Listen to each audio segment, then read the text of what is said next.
الحمدللہ رب العالمین والعاقبۃ للمتقین والصلاۃ والسلام علی رسول الکریم اما بعد۔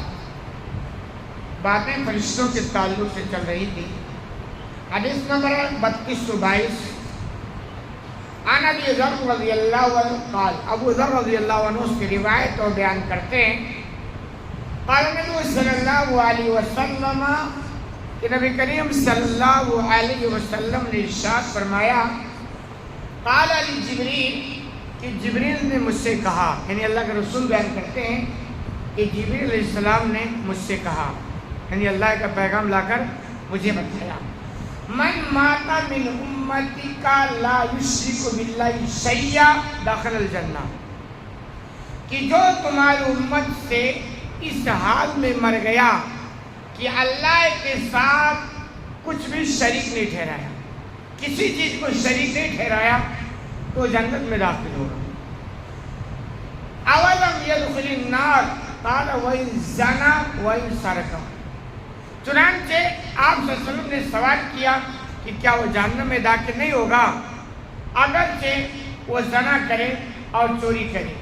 یعنی حدیث کا خلاصہ جو ہے، پہلی بات تو یہ سمجھیں، ایسی حدیثیں جب آتی ہیں جس میں یہ صاف ہے کہ جس نے شرک نہیں کیا وہ جنت میں داخل نہیں ہوگا، اگرچہ کوئی بھی گناہ کیا ہو۔ تو کسی بھی ایسی حدیث کو سمجھنے کے لیے اس سے جو ملتی جلتی حدیثیں ہیں یا قرآن کی آیتیں ہیں نا، ان سب کو لے کر آپ بیان کریں گے، تب آپ کسی نتیجے پر پہنچیں گے۔ اور ایسی جانکاری کے لیے ضروری ہے کہ آپ پراپر طریقے سے جانکاری لیں، ورنہ آپ ترجمہ پڑھیں گے اور مفتی بنیں گے، یوٹیوب سے سن کر کے مفتی بنیں گے تو مسئلہ ٹیڑھا ہو جائے گا۔ اب اس میں دیکھو کہ جس نے کلمہ پڑھ لیا، شرک نہ کرے ہو، اب کچھ بھی کرے کوئی مسئلہ نہیں ہے، نماز پڑھے نہ پڑھے کوئی بات نہیں، زنا کرے چوری کرے کچھ بھی کرے جنت میں جائے گا۔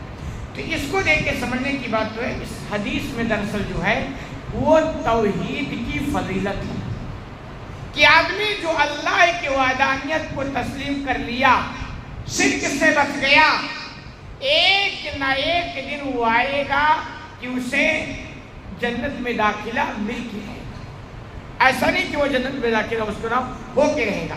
اب اس کی تشریحات میں ایک چیز تو یہ ہے کہ بسا اوقات بندہ توحید میں مضبوط ہے، دنیا بھر کے گناہ کا کام کرتا ہے، لیکن بسا اوقات وہ زندگی میں کچھ ایسا کارنامہ کر دیتا ہے کہ اللہ اس سے بڑا خوش ہوتا ہے، تو اللہ کیا کرتا ہے، اس کے سارے گناہوں کو مٹا دیتا ہے اور اس کو جنت میں داخلہ دے دے گا۔ کیونکہ سارے گناہوں کو مٹانے کا معاملہ اللہ ہے کہ اللہ جس کو چاہے گا معاف فرما دے گا۔ شرک کے تعلق سے اس نے کہا اگر بغیر توبہ کے مر گیا تو میں اسے معاف نہیں کروں گا۔ یعنی گناہ دراصل کیا ہے، یہ گندگی ہے۔ تو کہا جتنی گندگی ہے وہ دھیرے دھیرے صاف ہو سکتے ہیں، بیماریوں سے صاف ہو جائیں، قبر میں اس کے عذاب سے صاف ہو جائیں، جہنم میں داخلہ ہو جائے، وہاں جل کے وہاں وہ بیماری گندگیاں صاف ہو سکتی ہیں۔ لیکن شرک وہ بیماری ہے کہ جہنم میں جانے کے بعد بھی وہ گندگی صاف نہیں ہو سکتی، اس لیے اس کو جنت میں داخلہ نہیں ملے گا۔ تو ایک چیز تو یہ۔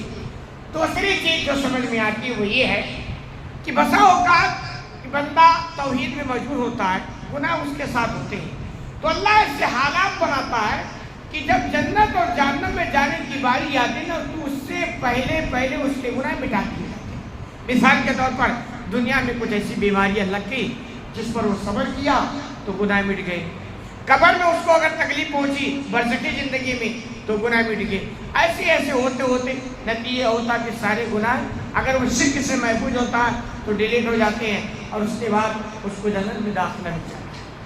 اب سوال یہ پیدا ہے کہ ایک بندہ ہے جو کلمہ نہیں پڑھتا ہے، ایک بندہ ہے کلمہ پڑھتا ہے، اور دونوں کا کارنامہ ایک ہے۔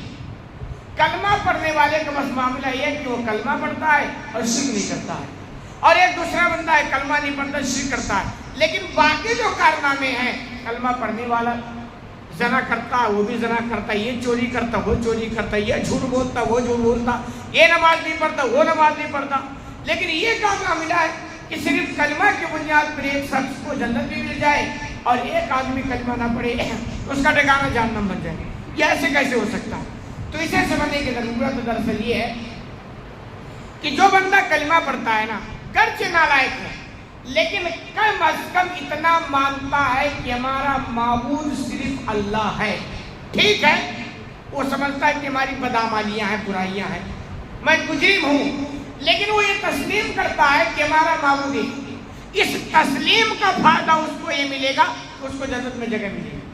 یہ ایسے جیسے ایک باپ ہو، اس کے دو بیٹے ہیں، دونوں نالائق ہیں.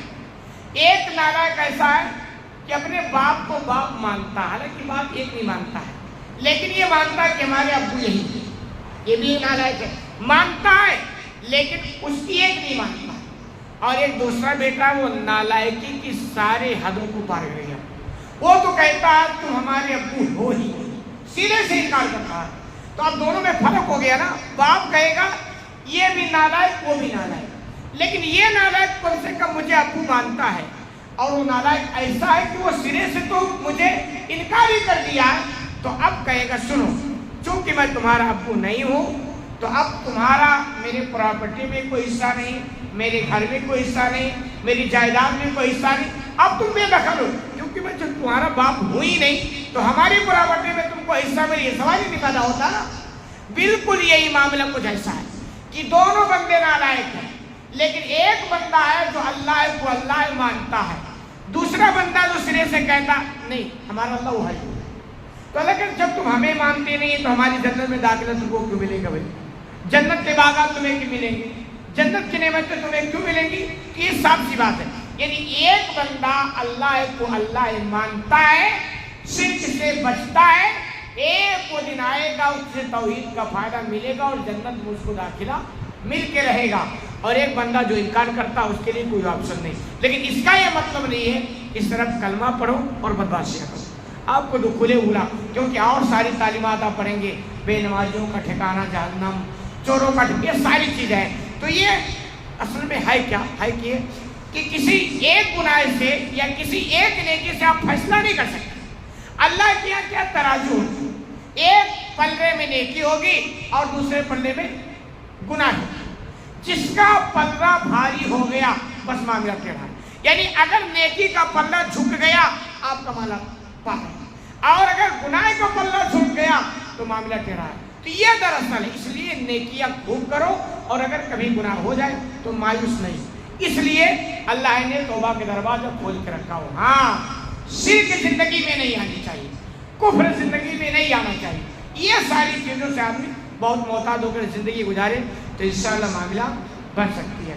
اللہ رب العالمین سے دعا ہے کہ الہ العالمین تمہیں کہنے سنے زیادہ عمل کرنے کی توفیق عطا فرما.